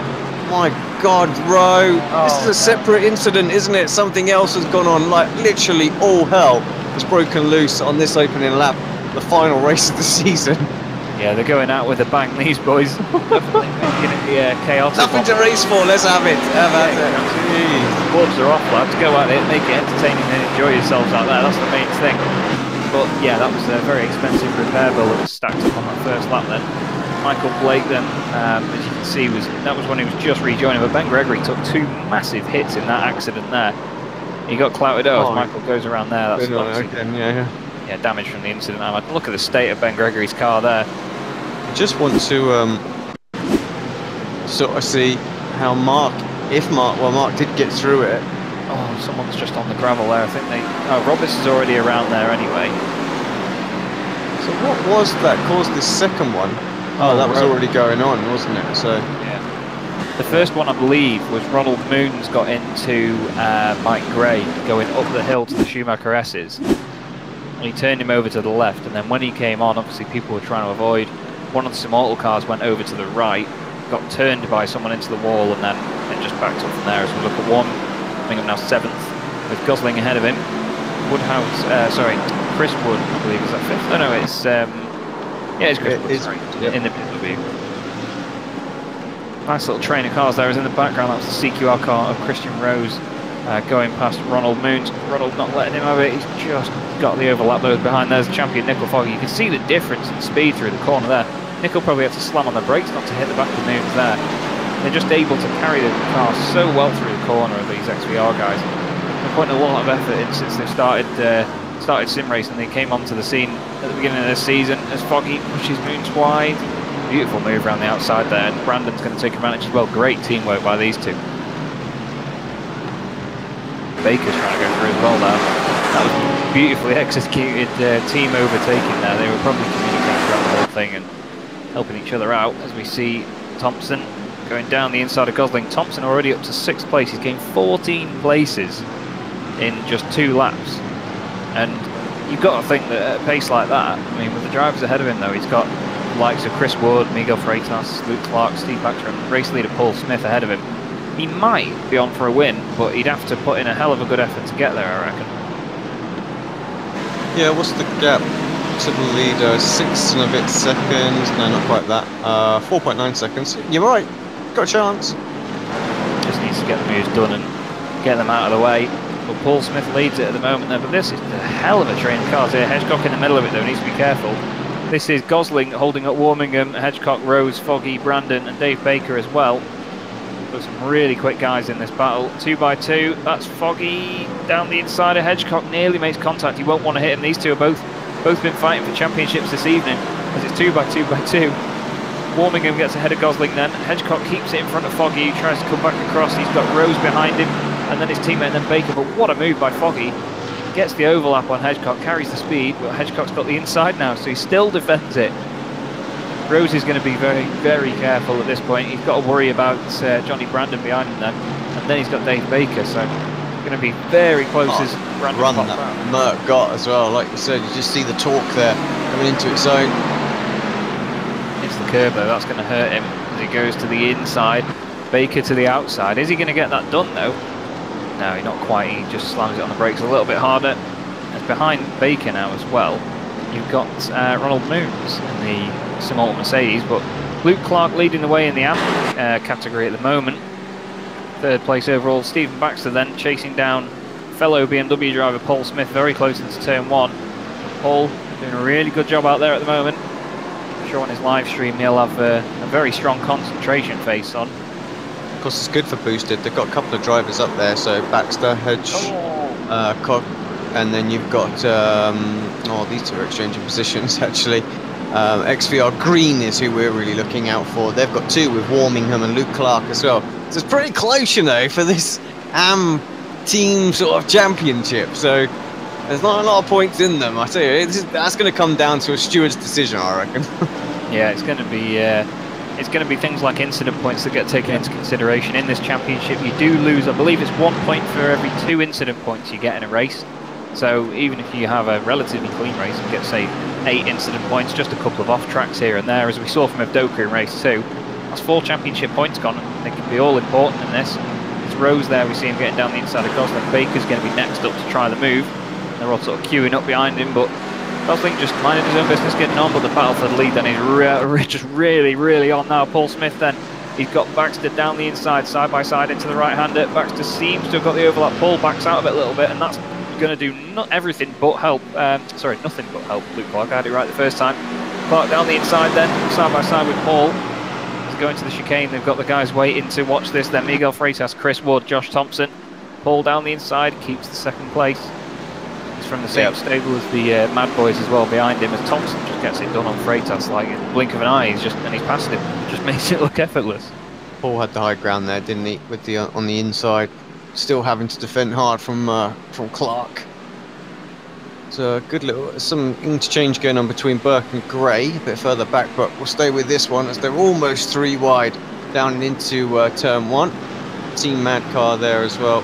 Chris Wood trying to get in and upset the XVR Green of Luke Clark. And yeah, Thompson. What's with this BMW fest? BMWs everywhere.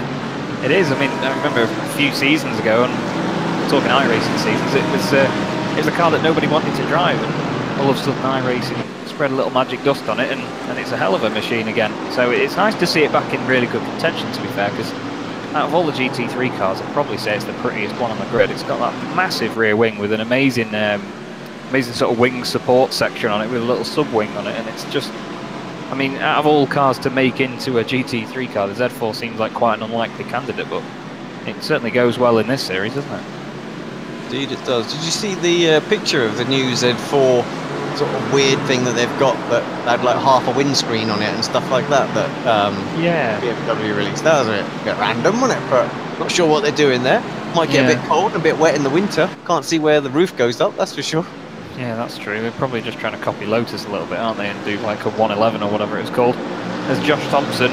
He's going to try and do a 111 on Luke Clark right now as he's hounding him. A little bit of contact, I think, there in the rear quarter.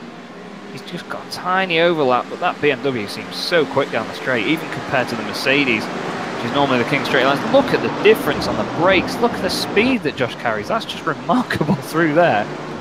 That is where the Beamer comes into its own. So much more downforce, and the guys have got the confidence on the brakes to do it. And even when the car was not the car to drive, it was still fantastic on the brakes. And here we go. This is Paul Smith defending them from Thompson. Thompson not going to be able to get the cutback this time. Smith literally right up on the white line until where it counted, but round the outside, Thompson goes enough of an overlap. Thank you very much. That's another place done. So great. 2.4 seconds to catch up to Baxter then. Baxter scampering away just a little bit. We'll have a look, see what the lap times are saying. Thompson fastest lap of the race so far is a 151.81, while Baxter 151.52. So on paper right now, quickest man out there is actually Baxter. Josh is just, he's proving everything tonight to everyone that he may not have won the Drivers' Championship, but there must be just bad luck as to why, because He had that one race, didn't he, where he gave away like 150 points or something like that. You know, Yeah. so take that out of it, and this championship is extremely close, especially with Foggy in only 8 up 11 spots. You know. Yeah, that's true. But he's just showing us what he's made of, isn't he? And he's proving a real point to people tonight that he's not joking about. He's an unbelievably talented driver, and it'll be interesting to see whether he catches Steve Baxter and gets the move done. Oh, Robert's having a bit of an issue there. We've seen John in a bit of trouble tonight. I know that sometimes he's had a bit of a disagreement with that Ferrari. Very pretty livery on it though. Talking about having bad luck, here's Simon Underhill then, 17th place. He has got right behind him, that's Mike Gray, who we saw off the track earlier. But Simon would have been thinking what could have been about tonight. He's really not had the night to round off your championship with. We see Royal Moon still up there in 13th place. And he's got Mark Woodhouse behind him then. Mark doing everything he needs to do at the moment. Yeah, Mark just needs to finish, doesn't he? So a mid-pack finish is perfect for him. So if he sees a gap open up that, you know, looks fairly safe to go through, he'll take it. But otherwise, I don't think he'll risk anything, because obviously, like I say, a DNF at this point does make it very, very interesting on the points, depending on what bonus points, on what penalty points and stuff like that have been on the offer. So kind of, he's still got body time, doesn't need a beat ball or anything like that. You know how you can just get a little bit of suspension damage, and you know it can end your race very, very quickly. So it needs to be it needs to be sort of calculated with any moves that he takes, and just be very, very patient. And this should open it up nicely. Great move around the outside there. Moon's got just out of shape as he was going through the left-hander on the brakes. Did a good job to stop it completely rotating, but like you say, Woodhouse just not taking any risks. If anything, he'll just be enjoying the drive at the moment. He's got a nice bit of clear track around him. He's not too in sort of wrapped up in battles or anything. He's just obviously dispatched the Moons, and with the pace he's got, I'm pretty sure he might pull away a little bit. And yeah, it's a very controlled drive. I mean, we were just saying between races that he is also involved in the AM Championship battle for the BSRTC Pro Series as well, so he's really making a name for himself recently as Mark Woodhouse, and it's nice to see that it's consistent through different categories as well. It just shows more of a sort of decent quality of driver rather than just sort of being good at one thing. He's a jack of all trades, as it seems. But like I say, he'll just be enjoying it now. He's got a nice bit of clear track, and the BMW is a good car to drive. I mean, these GT3 cars are great. You get a really hefty noise, great gearboxes, nice big up and down shift sounds, and I'm sure these two are going to be enjoying it as well. As Josh Thompson then closes onto the back of Steve Baxter. Look at the gap he's pulled out already. 8/10 quicker on that last lap. And it's going to be quite inevitable. Josh down the inside on the brakes. And he's just got it done in the blink of an eye. First attempt, and yeah, 1 for 1 there, and now he's position 1. Baxter, though, really, really clean there, to be fair. He didn't give him all the room in the world, but it was nice close racing, and I'm sure he's going to be happy. But you can see on the graphic on the left there that it's just 4 BMWs at the front, showing that it's no slouch, and it's not the car to avoid anymore. Rose and Baker still inseparable, 9th and 10th, by the way, and the 2 Ferraris. How do they do it, you know? Yeah, they just formation flying all the time, putting that Ferrari in places where it shouldn't be, really. They're following Foggy, Freitas and Warmingham in little trainers. Freitas just looking down the inside of Warmingham. Foggy's going to probably push him past his teammate at this stage. That Audi, you'll hear it scream by. Like I said earlier, great sounding car, the Audi. Looks brilliant. It's very technical looking at the back end with everything pretty much exposed, but that sort of adds to the beauty of the car. The seat driver just menacing all the time. They're just always in that little formation, just following, just getting it right. It's Foggy really getting it right around the outside of Freitas, who's putting up a fight. He's going to be on the inside now, is Foggy, and you've got to think there that Rose is going to try and follow him through. Quite got enough of an overlap on Freitas there, but maybe they'll try something down the straight. He's got a really good run. Freitas getting a bit wide and on the dirt. Baker's going to be thinking, don't go off in this chicane again, Christian. Just rein it in a bit, son. Come on. Last of the late breakers. Rose braking a bit early, just to play it safe, I imagine. Hops over the chicane, and Freitas remains in front. A little look from some other battles. We're on Moons and Craig Evans, very, very close. Lane O'Connor. I tell you what, that's not so good. No, there's another car off there as well. That's one of the Simmortal cars. That's the Edema.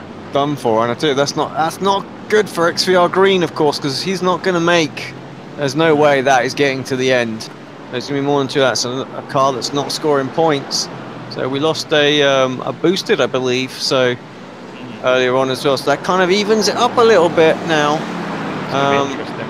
Yeah, it definitely does, especially with, I mean, there's a couple of them right at the front. Luke Clark and Richard Warmingham right at the front, scoring good points for them. Of course, you've got Baxter right there as well. And then the next Savage car is actually Adam Hedgecock, as far as I can see.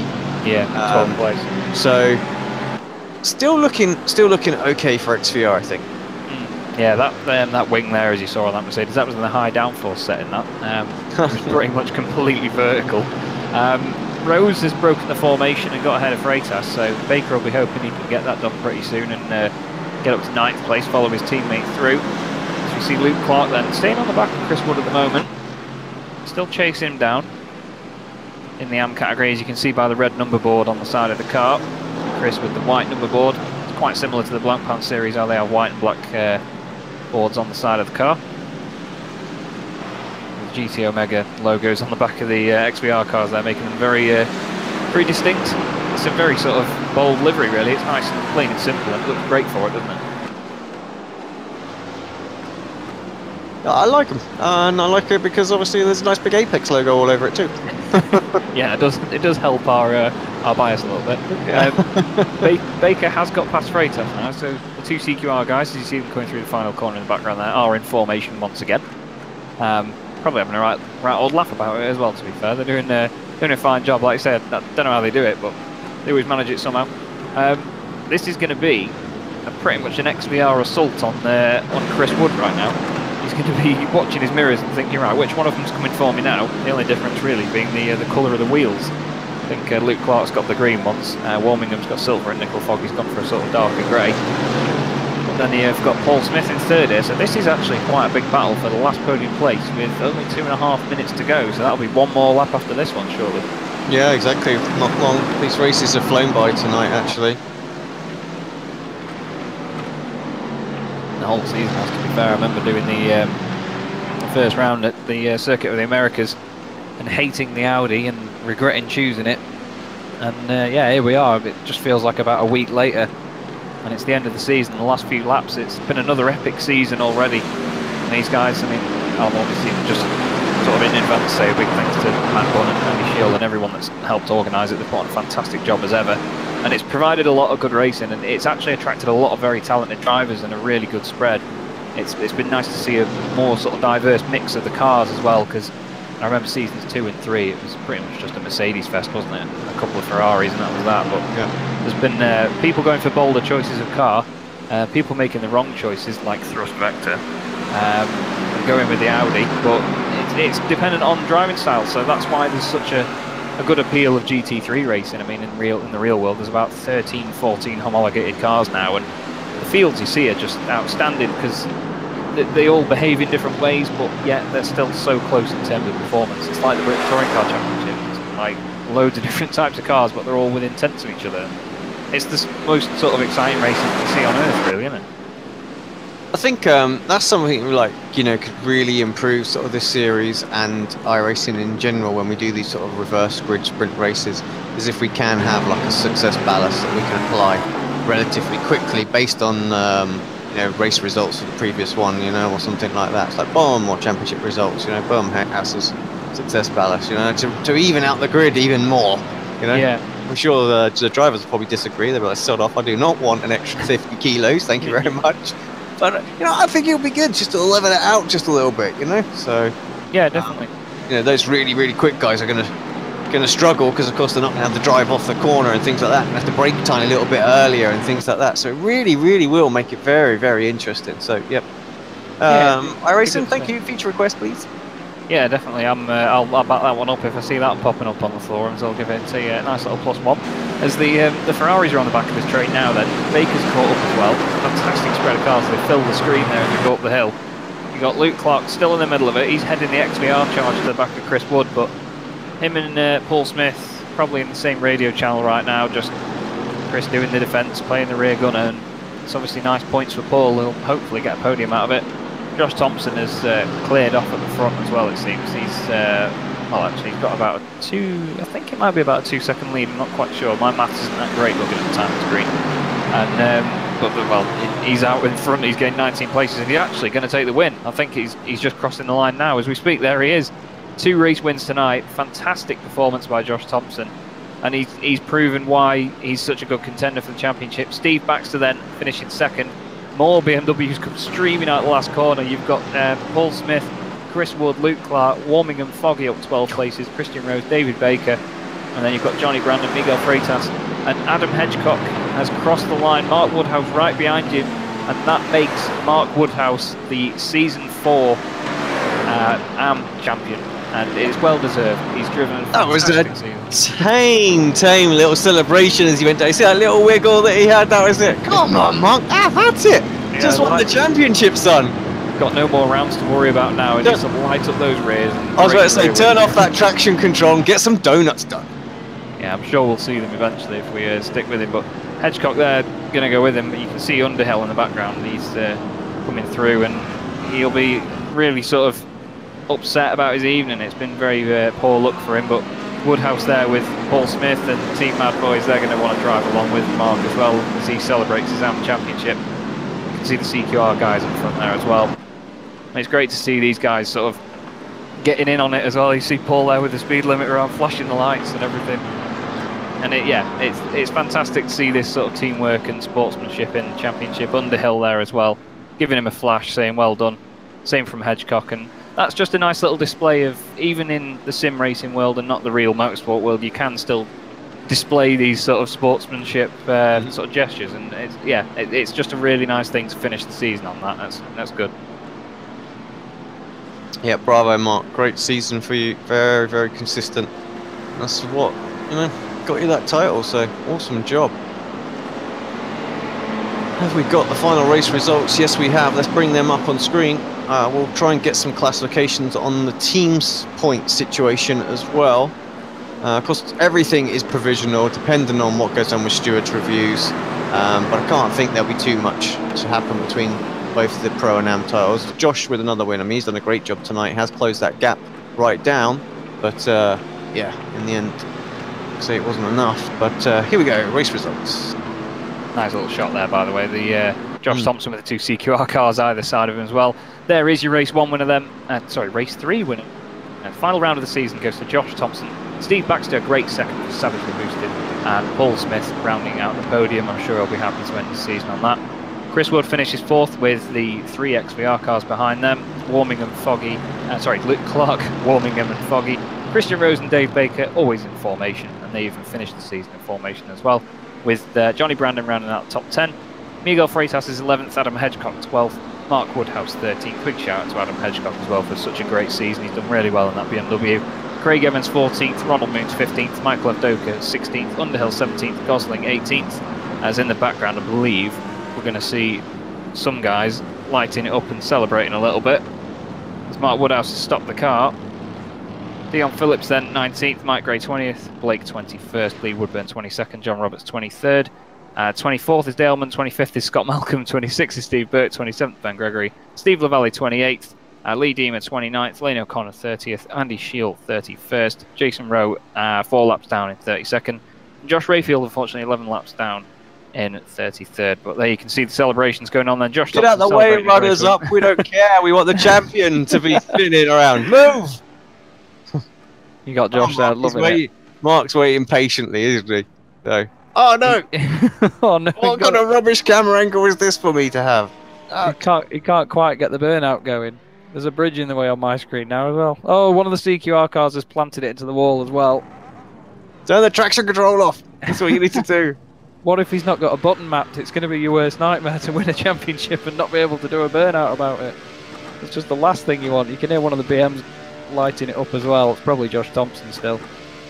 I think that's Craig Evans there, still flashing his lights. He must have that button jammed down, but there you go, Mark Woodhouse, your AM champion, with Freitas as well, flashing the lights in the background. Chris Wood getting involved, and into the wall he goes. Beautiful stuff. But well done to Mark. He truly deserves that. Really does. It's Freitas there, ruining the rear tyres on the Audi. I bet it makes a very good noise though. And Mark hits the wall again. He had a clean car up to now, but he's probably got more incident points doing the celebrations than the whole race. But who cares? It's the last round of the season, and you've got to enjoy these moments. And I'm sure he'll be on a high for the next few days to come. Fantastic season. We've got a few drivers that are coming in for an interview. Ideally, I think we need to try and squeeze the champions in first. Yeah, and the pro champion Who won that? is here with us. Well, he's chatting away, so I like to bring him in mid-conversation. Catches them out every time. Hello. Nickel Foggy then, 2-time champion now. How does it feel? Feels pretty good, yeah. We obviously saw Josh trying to work the talking tactics on Facebook, but obviously it was a bit of a tall order for him tonight, so just seemed to control it out there. Was it? Did you find it hard to sort of keep it out there? I mean, you didn't make it look that way. I was all right at this track. I've never been a fan of it. I've never liked it because it's quite difficult to just judge all the corners, the speed you need to go through them. But you know, we had a good wee battle at the start, I think, and Josh was just insane on the brakes. Coming into turn 1, I think it was about 3 times, and then on the third one he got me. That nice move up the inside, which I wasn't thinking too much. I should have thought about that. He'd probably do that, but yeah, I let him through a bit too easy there. Well, it was certainly an exciting move. It caught us out. We thought he'd just sort of done it as a dummy, and then when he actually put it down the inside, it was probably one of the moves of the season, to be honest. And I mean, he's shown a really, really good performance tonight, and do you reckon it'll continue into the next season? Obviously, with yourself as well, good battle. Yeah, man, it was great. I mean, it was great having him, you know, the sort of rivalry that we had throughout the season. Yeah, I think it'll continue to the next one as well. But disappointing, obviously, that he had a few DNFs, I think, which caused him to, you know, throughout the season to lose a few points. And then also he wasn't at Bathurst endurance. So obviously would have been a lot closer otherwise. Not sure. I think it would have been neck and neck properly. Not sure who would have won. Maybe Josh after this round. I didn't do too well. Well, 164 points. I think you just still had it, mate. Just. Yeah. But it was a great fight to watch, Nickel, and we were saying you are a very deserving champion. Obviously you've done it before in season 2, and go and do it again just shows true class. So well done, mate, from all of us here. And is there anyone you want to give a quick shout out to before you go? Yes, thanks, man. Yeah, I just want to say thanks to XVR Sim Racing. You know, I always enjoy racing with them, and well done to Johnny as well, keeping us in the team championship. I think we got the team championship anyway. Yeah, nice. And who won the AM? Was it Hedgecock? No, actually, not Woodhouse. Woodhouse. Yeah, won the AM championship. Nice. Well, congrats to him as well, and congrats to, not sure who the AM team is either, but when we find out. But they've won that as well, so you know that. Oh, really? They won that by 2 points in the end. Oh, nice. But that might all change, of course, with some stewards' inquiries of that. So that is totally unofficial at the minute. Exactly, man. Yeah, and also thank the commentators for the broadcast is great, obviously. The admins as well for doing what he's doing every week. Yeah. Brilliant stuff, Nickel. Well, good speech to you again, mate. You go and enjoy the moment. Cheers, man. I'll catch you guys soon. Cheers. And we'll bring in next, I believe, best shout would probably be the AM champion, Mark Woodhouse. Mark, you've done it, mate. Well done. We're really, really happy for you here. And how do you feel? Oh, ecstatic, really. Didn't really expect it at the beginning of the season, so yeah, brilliant. We were just saying about how the BMW wasn't always the car to choose on iRacing, but this season it's proved to be a good steed for you. Is it something that you reckon you'll continue to drive over the next season or so? Yeah, I think so. I hadn't driven it for a long time really until the beginning of the season, and sort of clicked with it. So yeah, I can see myself driving it for a while. Lovely, yeah. How are you feeling towards the end of the race then, following Adam? Are you sort of just confident just to keep it on the track and stay out of trouble, or did you want to sort of send it and get on with the fight? No, I knew all evening that really all I had to do was have some half decent races in each race, and I should really come away with the championship. So yeah, just take it as everything, as I've done all season. Well, we were saying as well that you're still in the fight for the BES RTC Championship as well, and it was good to see you succeeding over more than one category. Does this sort of boost your confidence even further for that going towards the end of the season? Yeah, definitely, I think so. Although there's some quick guys in the AMs in that, so it's going to be tough really once the showdown starts. Oh, good stuff. Well, we'll leave you to enjoy the moment, mate. But don't go anywhere, actually, Mark, because we have one other award to give, and I haven't spoke to Chaz about this yet. But the one award that we've got is the Apex Racing Driver of the Season. And honestly, I can't think of a better person to give it to than yourself, to be honest. I'm looking at the championship, I'm looking at the results, the consistency, the improvement from season to season, how well you're doing in all the other stuff right now. And honestly, I think you're the perfect fit for that title as well. Oh, thank you. Now I might get shouted at because I'm not sure if the rule says it can't be one of the winners, but I'm sure I'll get moaned at the moment. And then if that's the case, I'll have to give it to somebody else and snatch the trophy away from you. Run away with it now. But yeah, Chaz, what do you think? You know? Yeah, I definitely agree. Obviously, at this stage, it's in our opinion, so you can at least take that for now. But yeah, I definitely agree, mate. It's truly deserved, and it's great to see you succeeding. I mean, I was saying to Alex between races tonight that, of course, we sort of first came across each other in the club series. Yes. Back in those days, and no offense, but you were obviously a bit of a backmarker in those days. Yeah, definitely. And it's nice to see the progress, and now you're winning championships. So really well done, mate. It is really well deserved. We're just going to have a quick look then. Sorry, before you go, Mark, is there any... Oh, he's already gone. Oh, no, that was me. Sorry, I zipped him out. I was going to say, Mark, before you go, is there anyone you want to give a quick shout-out to? Yeah, obviously, my teammate, Paul. He's been great this season for me. His calming, wise words have helped me when I've sort of lost my head a bit. But, so, yeah, and the rest of the team, Mad Boys, as well. We've worked together with setups and things like that. So, yeah. Just thanks to them, really, and obviously the admins and yourself for doing the broadcasts, and thanks to Wedge and Simon for making it such a tight finish, because I had a fairly big lead earlier on in the season, and they've sort of drawn me back over the last few races. So yeah, it made it a bit more exciting at the end. Great stuff, mate. Well, like I say, well-deserved champion, and we'll let you go and enjoy the moment, buddy. Thank you.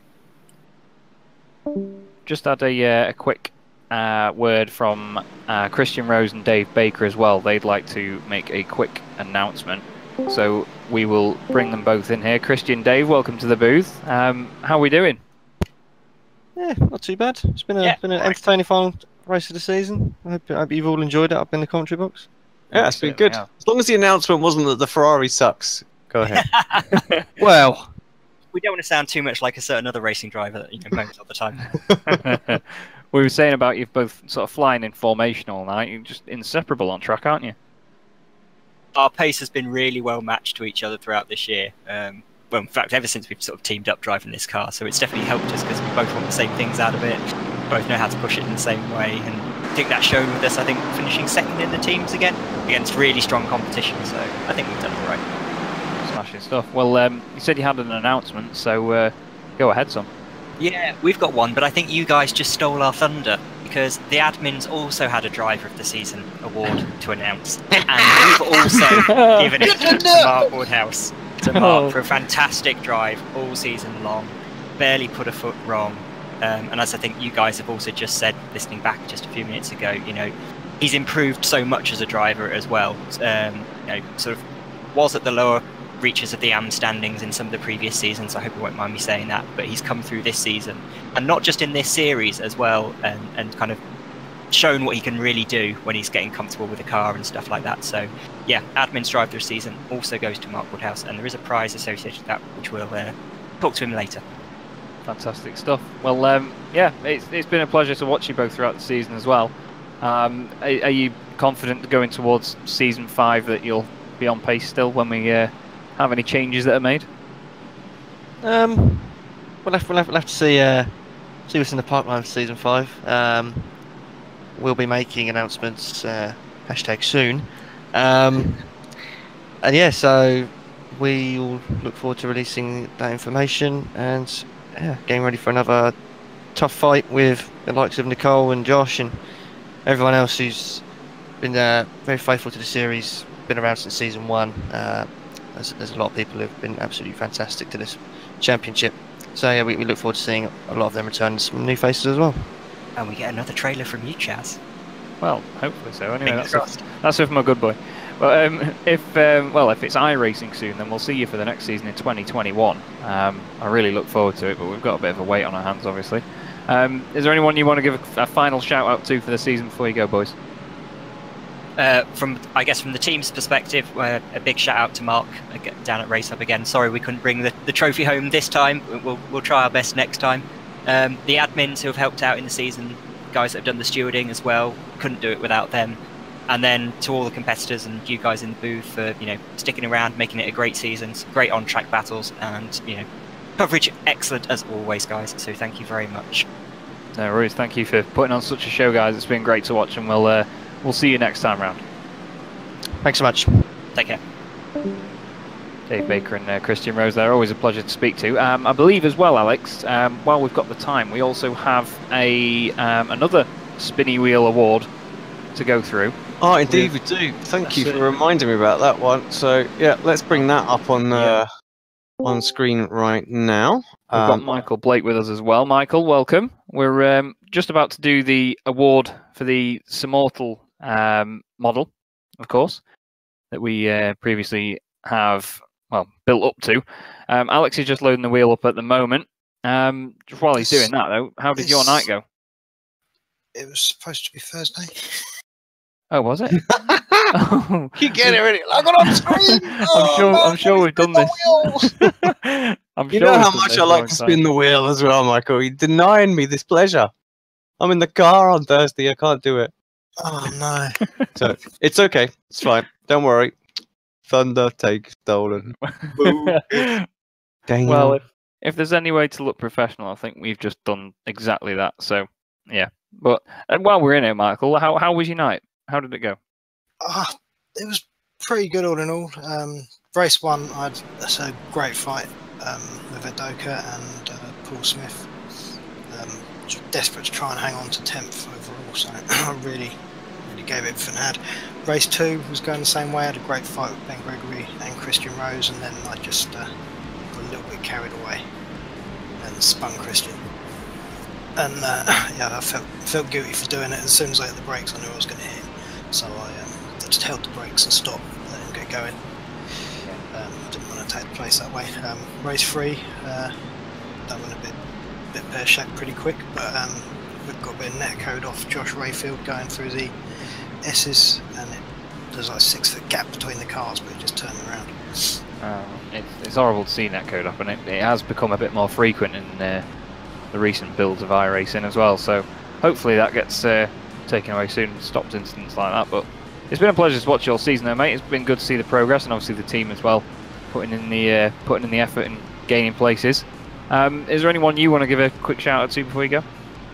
You guys for the broadcast, Matt and everyone at CQR for putting the championship on, and everyone who took part in it and made the season as good as it was. It was some really intense fighting going on, and good fun, really good fun. Smashing stuff. Well, we hope to see you back for season 5, mate. Pretty sure you will be with the build-up of the pace that you've had over the season. So, until next time, mate. Thanks, guys, and sorry again for the confusion of dates. That's all right. It will definitely be Thursday. So we'll try and get as many tickets sold as we can. I have to speak to Sam, see if he can knock up a BSR, big spinny wheel, because obviously that's the only one we've got, isn't it? The World GT one. So yeah, I'll pester him for that. Okay, cool, mate. All right, mate. No worries. No worries, Mike. Cheers, mate. Take care. Michael Blake there, Simmortal. If you haven't seen his work before, go check out his Facebook page. The models he makes of cars from iRacing in multiple scales, I believe going up to 18th scale. They're absolutely divine. There's one down at Racehub for Mark that was done off the Racehub Ferrari, and it's immense. As we joined halfway through conversation by Mr. Josh Thompson. Josh, how are we? Not too bad. I was waiting, just talking about all the prize and stuff like that. I didn't get moving forward once, so I'm a bit annoyed as well. Well, you had obviously a lot of overtakes tonight, though. One of which we were just in absolute awe of down the inside of Foggy. Talk us through it. What were you thinking as you were chasing him down? I just had to go for it. I had to win. Like, I came in tonight knowing I had the pace and knowing the point. I knew the championship was pretty much set, and I was like, you know what, let's put on a show for it. So I knew Foggy would probably give the room, because obviously if there's any contact, he drops back, it ruins his championship. So yeah, I tried it a few times, like he said in his interview. He was a bit cautious on the brake, so 3-4 times I stuck it down the inside, but then the one time I was actually going to back out of it, because I didn't know if there was any gap there, because I swung across last second, and lucky enough it was just enough of a gap. So respect to Nicole, because obviously it could have been someone who turned across and it could have been a crash. So yeah, I was a bit chuffed with myself, to be honest. And then of course to get a second win in race 3 as well, top off your evening, and of course your championship. I mean, surely that's got to just give you even more confidence going into the next one. Yeah, exactly. Yeah, I think tonight proved the BMW does have the pace. Obviously, I've just wrung the neck out of it as much as I can this season. Did a lot of work for a GT 500 with Carl and Sindre for the preparation for it. So I've obviously done quite a few laps, and I know the car setup was really good from the result we had there. But it's different levels of fuel, different weathers. So obviously I didn't know how it was going to react, so I had to tweak it a little bit here and there, but it seemed to work. But like I said in the group before, I wanted to end the season with a triple, and came quite close to it. So I think in race 2 I probably could have got the win if I didn't get involved in 2 or 3 of those incidents, having to avoid stuff, etc. So the grid was a little bit small, like a 24 reverse. I probably could have had the triple, which would have been a World GT first, really. Oh, good stuff. It's been amazing to watch your flamboyant and exciting driving style all season long, mate. Provided a lot of entertainment and a lot of great racing to people watching. Yeah. So thank you from us to that. It's no problem. Brilliant. So we hope to see you next time round then, mate. Is there anyone you want to give a shout out to before you go? Yeah, so first off, you guys, to the broadcasting, fantastic all season, brilliant to watch back the race 1 especially.